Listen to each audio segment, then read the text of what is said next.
Okay, so video and color. Now, first of all, what you're doing here in Final Cut Pro is very similar to what you will have done in Photoshop up until now. There's going to be some slight differences, but generally speaking, you're looking at all of the same principles that you've looked at in digital imaging, and you're kind of transporting those principles into a different workspace.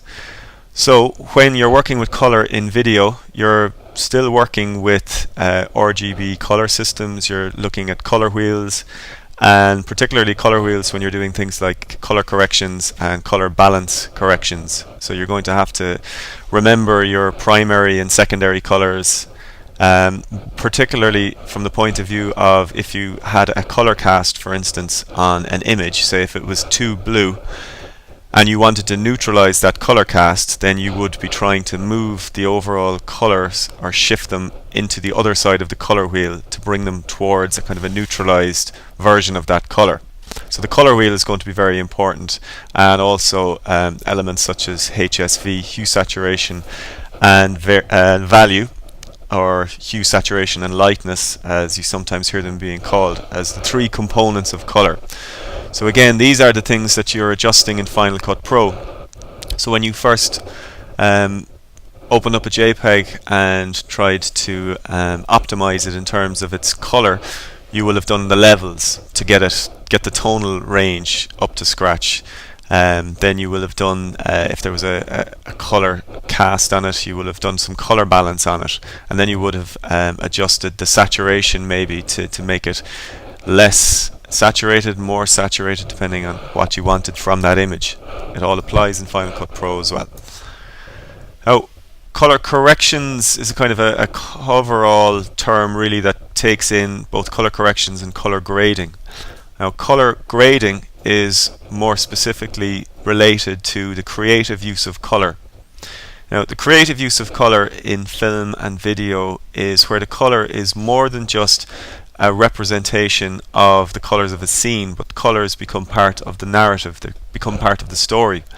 300 is a good example of color being used for its metaphorical meaning. In this case, the clouds being used, the overall grey sky being used, kind of portentous kind of doom type colors, and then the red color of the cloaks representing or symbolizing bloodshed and violence. So there's quite a lot of stylized colors in this film, and colors in themselves kind of contribute towards the meaning of the story. Similarly, in films such as Sin City, which is predominantly desaturated, with certain characters being given a very kind of an oversaturated color. Pleasantville, an older film where color is actually central to the story, where you have this kind of buttoned down 50s suburban community, and as things start to develop and things start to change in their mindsets, then color starts to be introduced into the film as well, and the introduction of the color is a very powerful way of describing the changes in the mindsets of that community.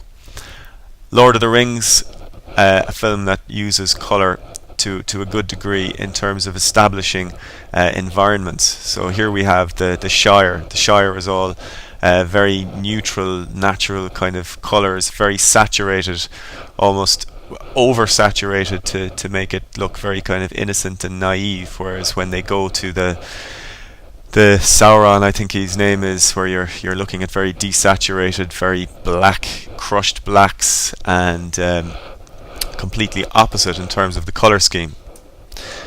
Now, when we talk about color corrections, we are really talking about bringing colors up to scratch. So color corrections are making the colors that you see on screen represent faithfully the colors that existed in that environment on that day, and also being used to bring them that little bit further to enhance the image. Now, color corrections will often be used to fix things such as exposure, white balance, and white balance such as with these images here, will give you that color cast that I was mentioning. So color cast is just an overall bluish tint or yellowish tint, depending on what the environment was. Now, another way that you'll correct colors is to make them match between shots.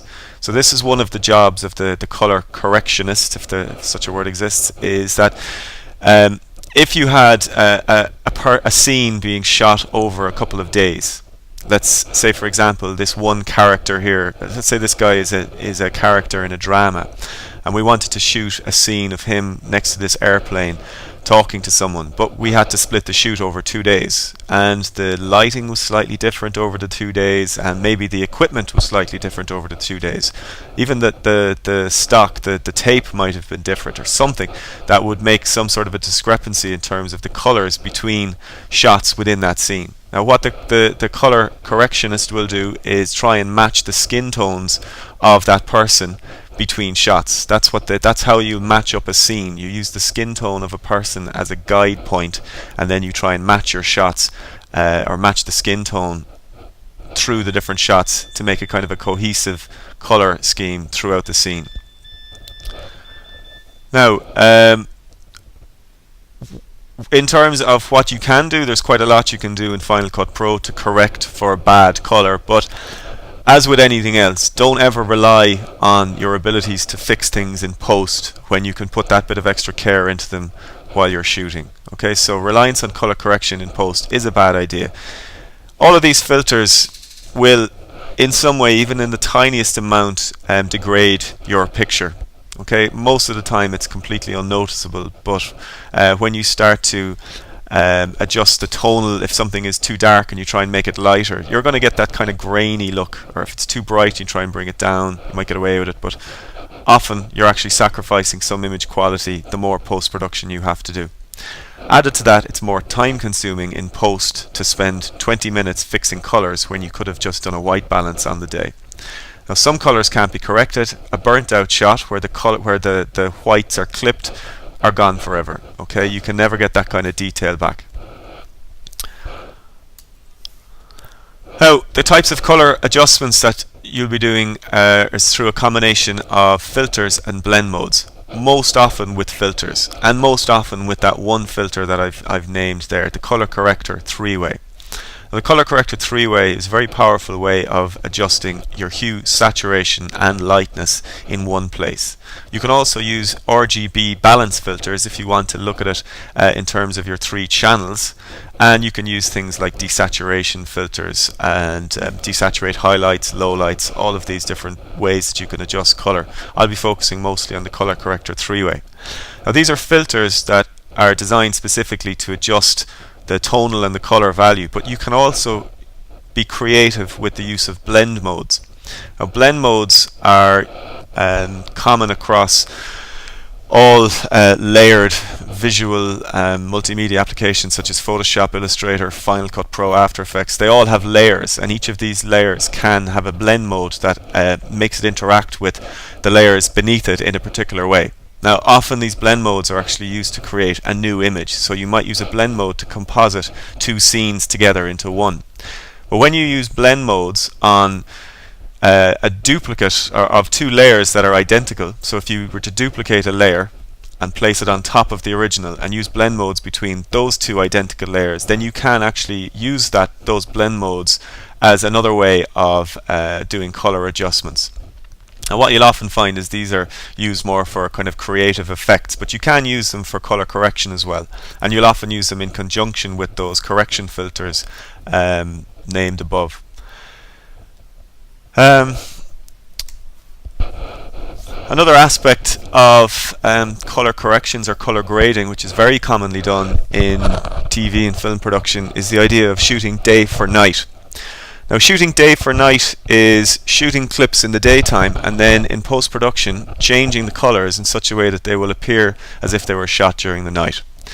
Now, shooting day for night kind of relies on this natural phenomenon in our eyesight called spectral response.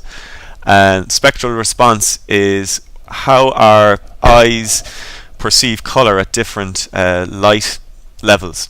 So in a bright day, our eyes will actually be sensitive to warm colours, reds and greens and yellows, whereas in darker conditions, our eyes are sensitive to cooler bluish colours. And this phenomenon is also referred to as Perkine shift, whereby colorists will add blue to a picture and darken it in order for it to actually look almost as if it was shot at night. Now the reality is if you went out at night time with a Handycam or a HDV camera and shot footage, you wouldn't get blue footage back. It's just it's a kind of a faked effect that we identify with, and that makes things look more as if they were shot during the night. Things aren't in fact bluer, obviously, at night time.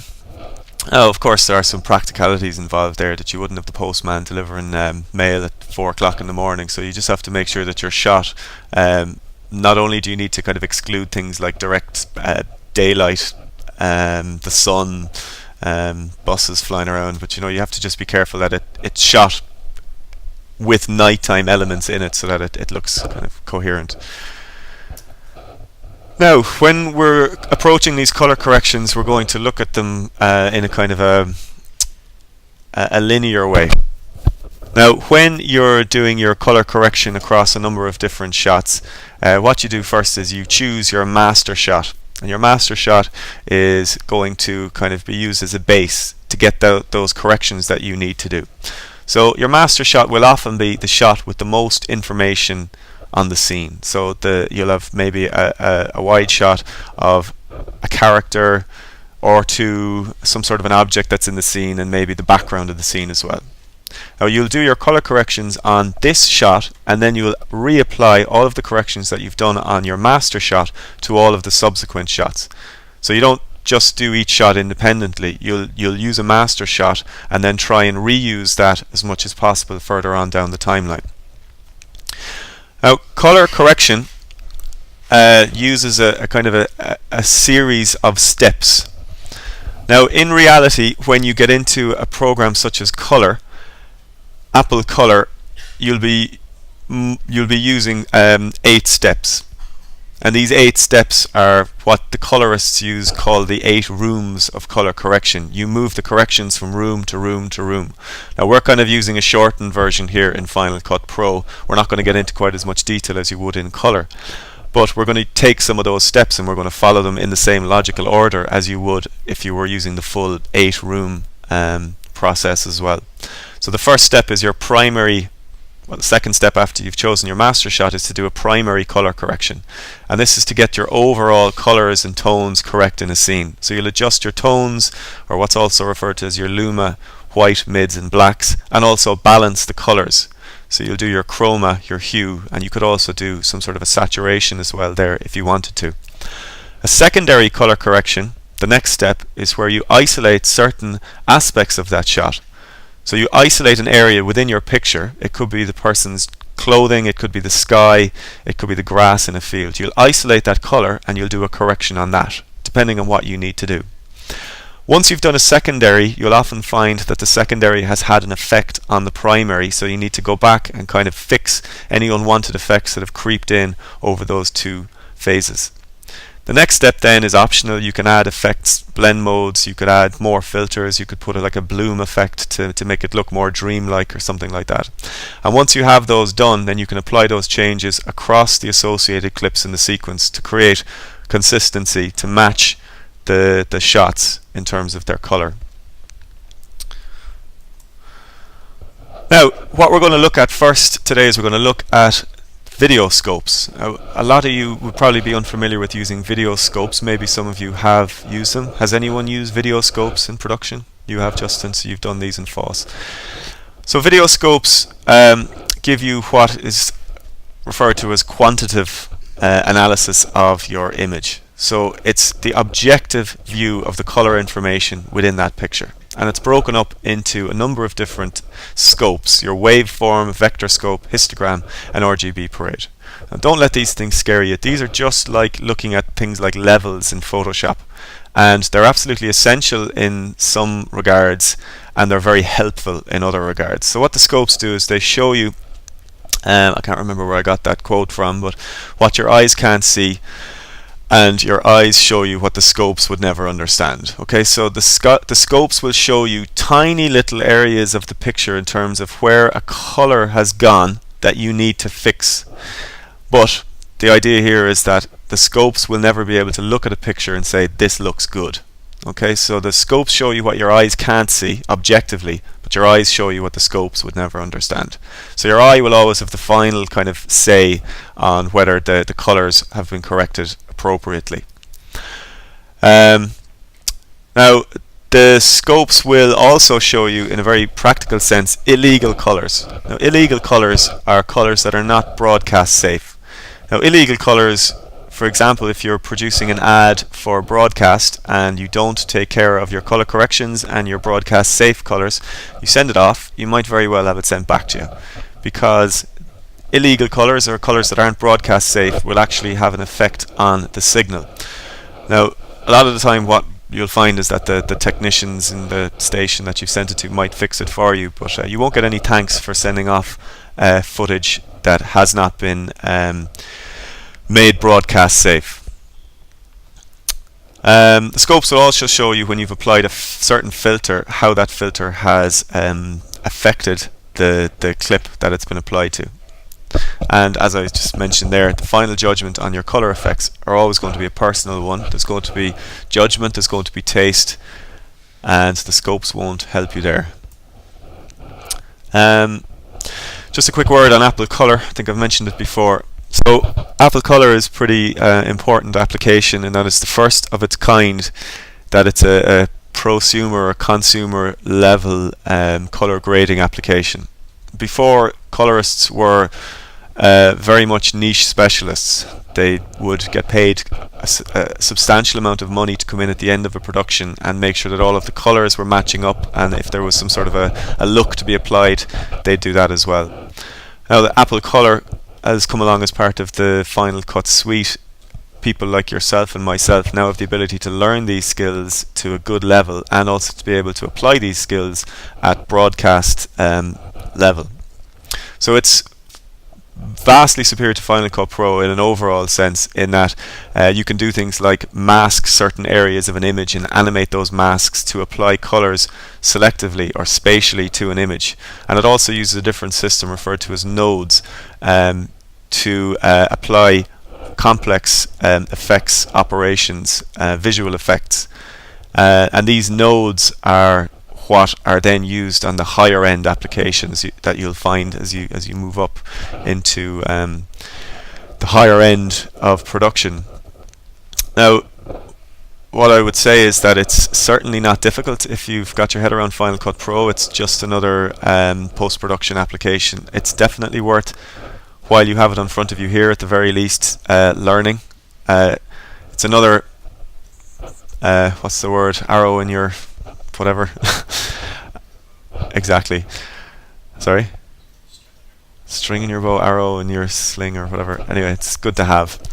So Final Cut Pro does have all of the tools that you do need, though, to get your colors correct, and also to get some, albeit limited, color grading done as well. Now, I'm not trying to sell Final Cut Pro short here at all. It's actually, in recent releases, it has taken a lot of functionality from Motion in terms of filters and things like that. So there is quite a lot you can do in Final Cut Pro now, but it's not a dedicated colorist application, whereas Apple Color is.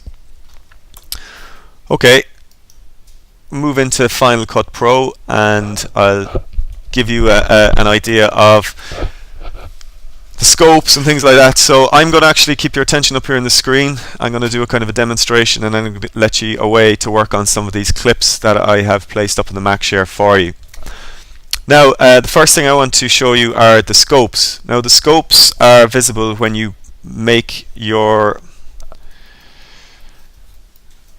layout arrangement into color correction. Now, what that does is it splits the top level into viewer and canvas, and what's called your tool bench. Your tool bench contains two things. It contains your video scopes, and it contains your frame viewer. Now, the video scopes we're going to look at in detail in a moment. It's allowing you to objectively see color values. the frame viewer allows you to compare and contrast using a split screen pre and post the application of a color correction filter, for example. So you can do a correction and then you can use a split screen to see the exact effect of that, either on a single clip or between multiple clips. Okay, so the video scope, just bring that down a little bit, give it a bit more screen. Now what I'm going to do is I'm going to just grab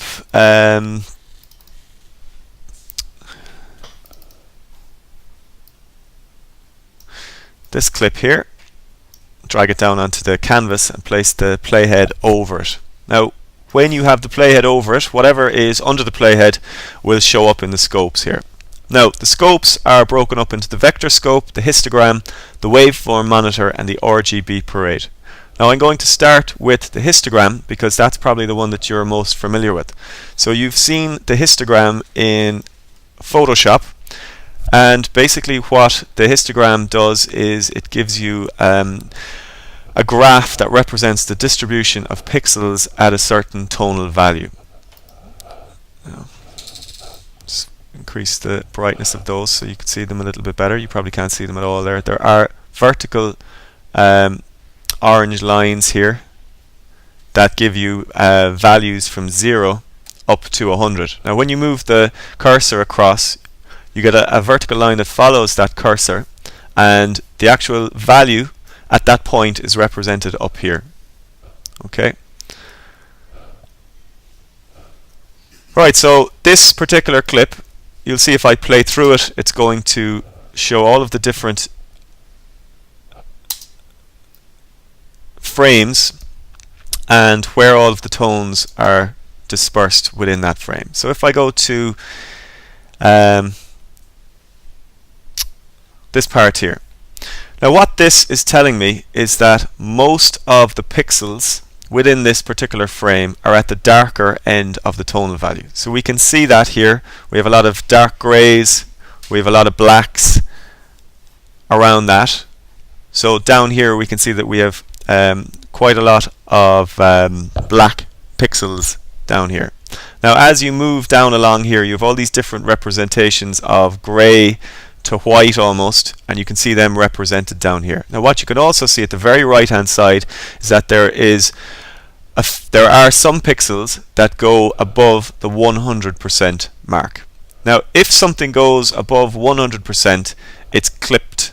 Okay, now in terms of a visual sense, you're not going to get the detail back from those pixels, but in a more important sense, because these pixels are over 100%, they're not broadcast safe. So I might need to do I know that I might need to do some corrections. I know that I will need to do some corrections to these pixels at some stage to bring these back under 100% and make them safe.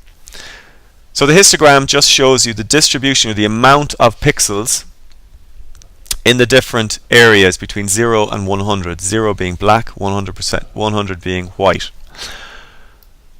Now the waveform also shows me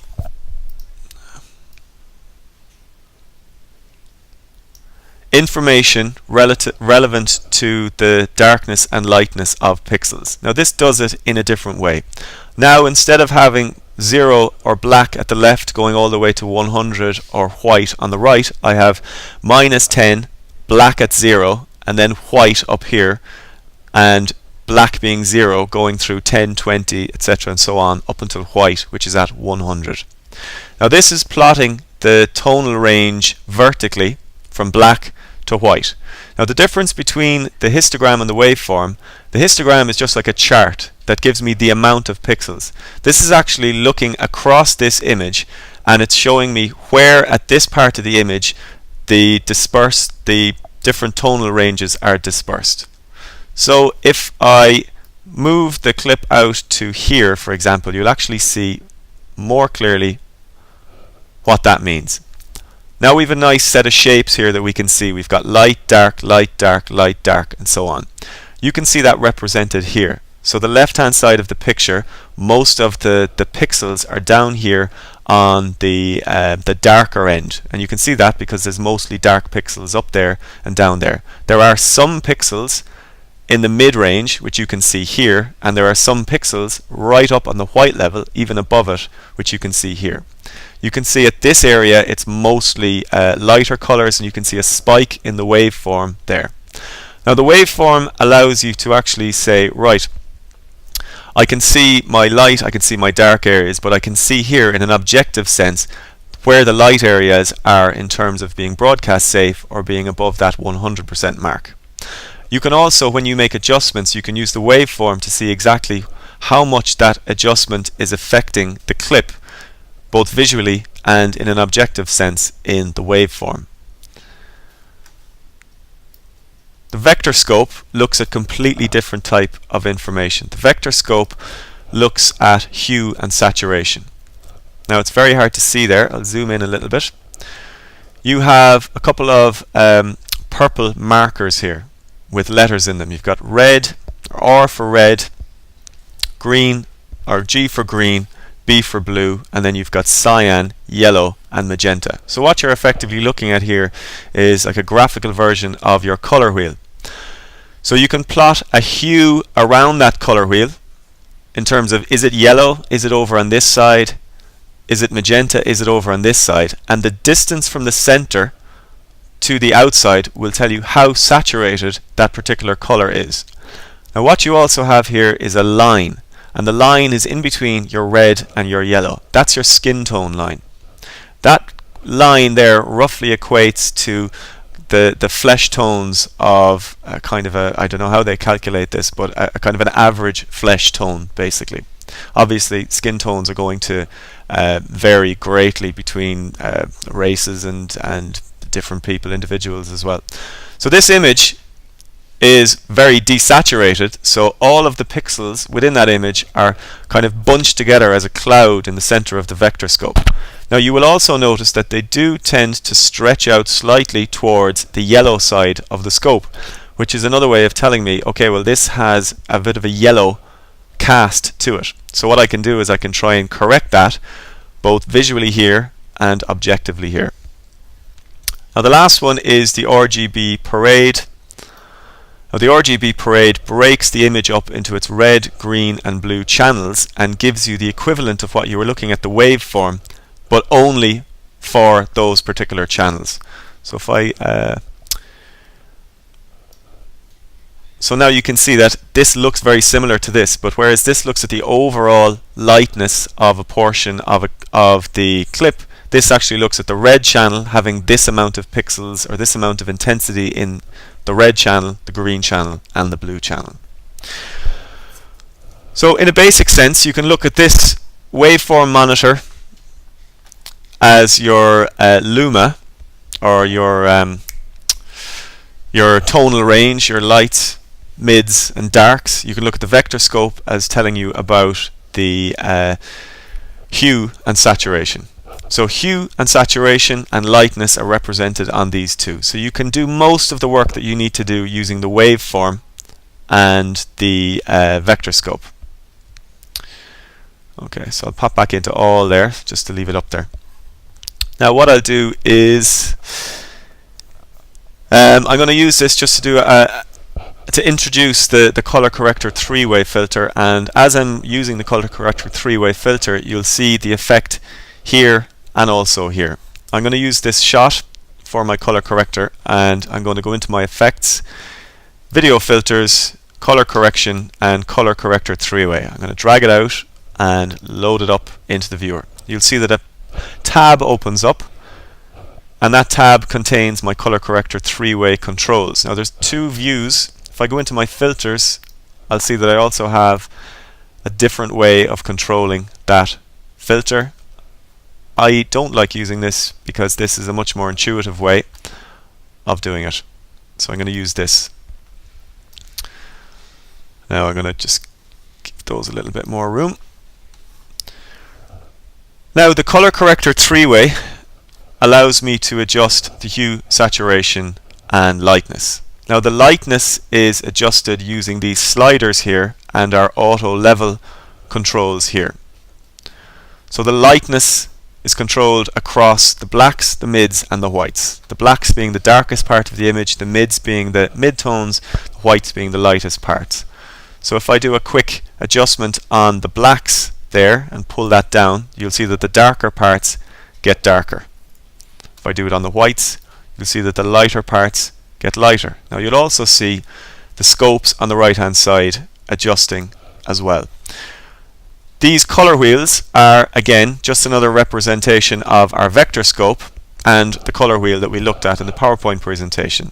We have our red, green and blue, magenta, yellow and cyan, and we can click and drag to adjust the overall color cast of the blacks, mids and whites independently.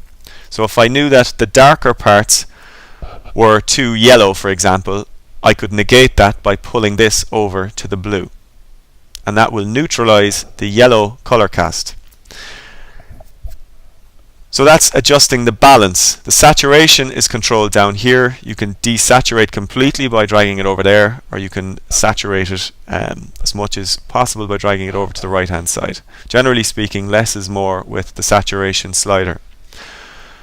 Okay, so what I'll do with this is I'll look at my waveform. I look at my image first and I say, okay, the image doesn't look quite right, but I'll look at the vector scope to see what's wrong with it. So we can see that there's a yellow color cast. So maybe it's in those gray areas there. I need to pull this over towards the blue. Now I'll pull up the vector scope on its own. So as I pull the mids over towards the blue, you'll see that little cloud moving as well. So now as I pull that towards the blue, it's pulling that cloud of pixels closer to the center, telling me that it's now a more neutral dispersal of colors.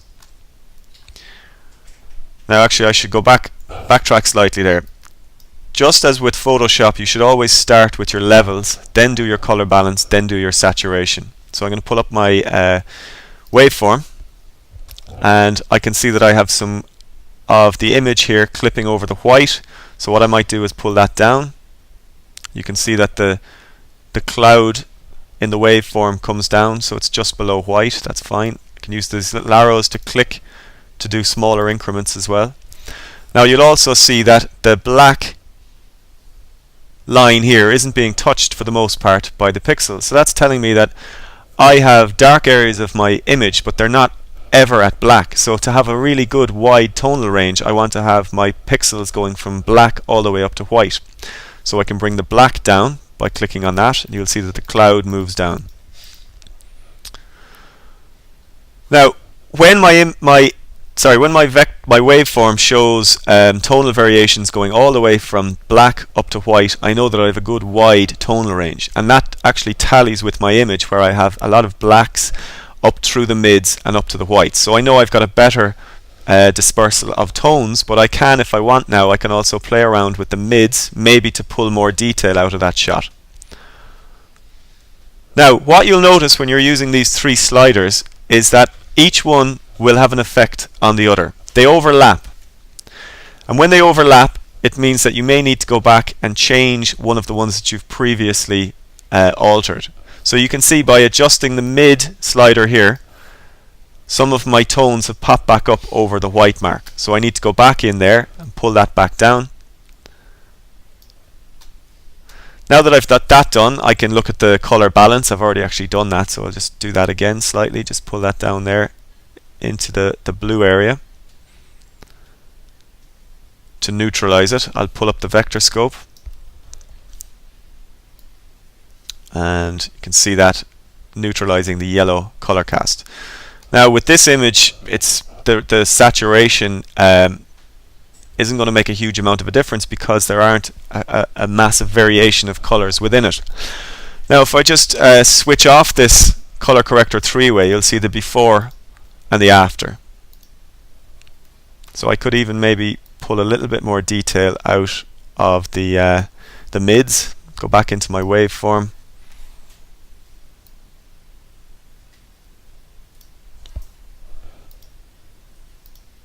So you can see a fairly significant difference there. Now,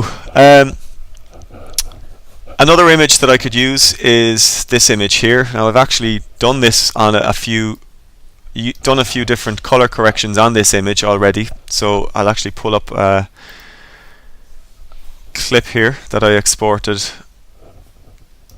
just to show you the difference that you can achieve. So this has some obvious problems in terms of its tonal range, but also in terms of the color cast.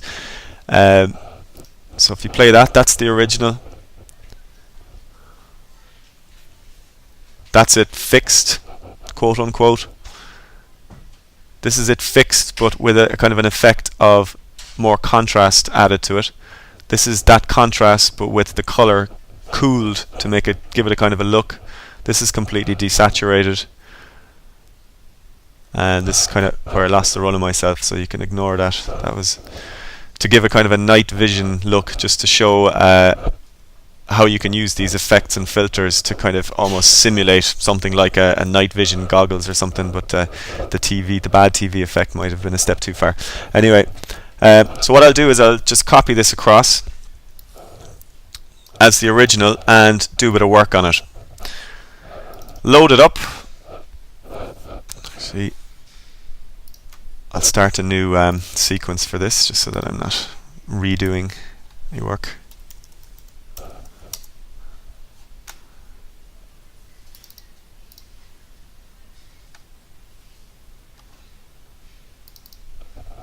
Okay, so this is my clip with no color corrections done to it. So what I'll do is I'll get my color corrector 3-way, drag it out, load it up, make sure it's in there, open up the color corrector 3-way tab. Now the first thing that I'll do is I'll say, okay, well, I'll give a go with the auto levels first. I'll let Final Cut Pro see if it can guess where the levels need to be. Now what Final Cut Pro will do in this case is it will look for the darkest pixel and it will try and match that to black. So a lot of the time this will work fine for you. So I'll click on Auto Level, Auto Black Level, and you'll see that it pulls the blacks down a little bit closer to black, doesn't bring them down all the way. And I can do an Auto White Level now, and what that should do is bring the whites closer to the white level. Now do you understand what I mean by bringing the whites closer to the white level? Okay, so that has gone a good deal towards adjusting what was possibly bad exposure. Now I can go further and get those whites closer. So the white cloud is now right up on the white. So this is the cloud here and here is here and here. And I could bring that black level down a little bit further as well to create just a little bit more contrast. Now you can play around with the mids. And again, don't forget that when you do, you're often going to have to redo some previous adjustments. Now the next step with this is to balance the colors. Now you can balance the colors by eye using these little sliders in the middle of your color wheels, or you can use you can actually sample a color from your shot and pretend that that's your white balance reference. Okay, so you do a white balance when you shoot. Now we're kind of theoretically going to do a white balance after the fact. So what I can do is I can say I'm going to balance the blacks, the mids and the whites independently. So I'll start with the mids. Now the way that you approach this is you find something in the picture that has a mid-grey value, or that should have a mid-grey value. Now what I'm going to use is the car here. Now the car has a white, or what I would interpret to be a white panel on the side, and it's at kind of a mid lighting in that it's in shadow. So this is potentially giving me roughly a 50% grey. So if I get my sampler there and sample that area, what it does is it balances all of the colours around that as if it were doing a white balance. Now I can look for a white area, or sorry, I'll balance the blacks next. So in this case I'll look for an area in the shot that is black. Now that car's wheel would appear to be black, so I'll balance the darks against that. You can always go back and kind of cancel that out just by clicking and dragging that back down. and now I can balance the whites. So I look for a white area. Can someone suggest a white area? Yeah. Okay, so that gets the highlights and balances against those. So now what I have is I have a much more natural looking image just by doing those automatic balancing. Now you can go back, of course, and pull these back. You probably will, for the most part, be using a combination of your auto and your manual controls here, or you might decide just to go completely manual with this. So as it is, I've got my levels, I've got a good improvement to the color balance, so now I can adjust the saturation. So the saturation, as I say, less is more. You'll find yourself clicking with this rather than dragging the slider, and this is giving me a nice kind of bright saturated look compared to what I had, which was very washed out and blue. I could pull up the vector scope here as well and do a kind of a before and after. You can see there's a massive change in terms of the distribution of the colors before and after. Okay, so the way that I kind of approach this then is just to duplicate the clip and play around with how I can vary this effect. So I have a correction done. Now it's time to say, okay, well, you know, what else can I do to this? So this is the secondary corrections I was talking about. So if I load this up and leaving the color corrector 3-way there, I can use what's called limit effect. Now what limit effect does is it allows me to actually, sorry, I'm going to backtrack slightly there. I don't want a limit effect on this. Now this is the clip that I've just duplicated. It has color corrector 3-way applied to it. What I'm going to do now is I'm going to drag another color corrector 3-way onto the clip. The first one I dragged on is going to do my primary corrections. This one is going to do my secondary corrections. So I load that up. I'll see that I have two color corrector 3-ways. I've got color corrector 3-way and color corrector 3-way 2. Now, importantly, if you remember when we looked at filters, you'll remember that we have filters that work from the top down. So my primary correction is going to need to be this one, and my secondary correction is going to need to be that one, because my secondary color corrections are done on the primary corrected image. Does that make sense? Okay, so I'll pop this open, make sure this is the one I'm doing. Now open up the limit effect. Now let's say I want to get the sky and change in some way the color of that sky. Now the way that I'll do that is I'll sample a color from the clip, in this case the sky, and then I'm going to work on that area of color as a selection, and I'm going to maximize that selected area, try and get as much of it selected as possible without selecting too much of everything else, and then I can go back and work on the saturation, the hue and the lightness of only that area. So the first thing that you'll do is you'll get your sampler to select color, select the sky. Now you won't see anything in the image initially, but you'll see that all of these sliders have moved. So the limit effect is now being applied to this color. Now I can expand the amount of colors or which color is being selected by sliding either the colors themselves or the limiter. I can see what area has been selected by changing this to either final, matte or source. Now this is currently set to final or source. When I set it to matte, it shows me white where I've selected and black where I have not selected. Okay, so what I'll do is I'll use this. I'll say, okay, well, I've got that area pretty well selected, but let's say I want to just get more of it in. So I want to adjust how much of its luma value is being used to extend this selection. So do I want to include darker parts? Do I want to include lighter parts? That's what you're doing there with luma. You're saying select a darker version of this blue color, or select a lighter version. Select a less saturated version of this blue, and you can see that that actually takes effect there on the lower part of the sky. More saturated, it's including the part at the top. So I'm saying I've selected blue. Do I want more colors? Do I want to include darker versions of that color, lighter versions, more saturated, less saturated. Now down here you have softening, and softening will soften the actual selection itself, and you can see that almost as if it's being blurred. Now that I have that selected, I can go back to final, and what I'll just do quickly is change the saturation just to see if I'm looking at the correct one. I'm not. I'm probably looking at source. Now I'm looking at the final effect. I'll bring that back up to there. So now I've selected the sky. I could change the color of the sky now if I wanted. I could make it more red or pink or more green if that's what I wanted to do. I don't. What I want to do is I want to make it slightly more saturated and slightly bluer. So I'll bring it down towards blue. You can see it's starting to get a little bit bluer, and now I can saturate that, and you'll see a really sharp blue color there now, only on that portion of the sky. So I can turn that off. You'll see the difference. That's kind of hard to see on the screen, but you'll see it in the vector scope.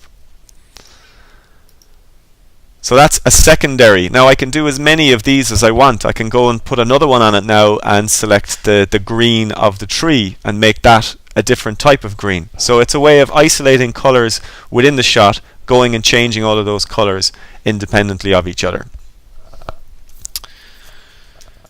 Let's see now.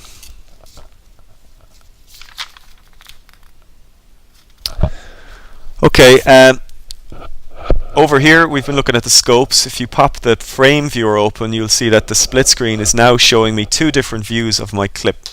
It's showing me the current frame and the current frame without filters. Now you can change these to be anything you want on the left and the right hand side. Now what you'll often find yourself doing is having two clips, and on this side you'll have current frame, and then on the other side you'll have next edit. Okay, so next edit will bring you to the next clip on the timeline, and it will allow you to drag this across to perfectly match up skin tone between your two different shots. Okay, that is using the color corrector three-way for both primary and secondary color corrections.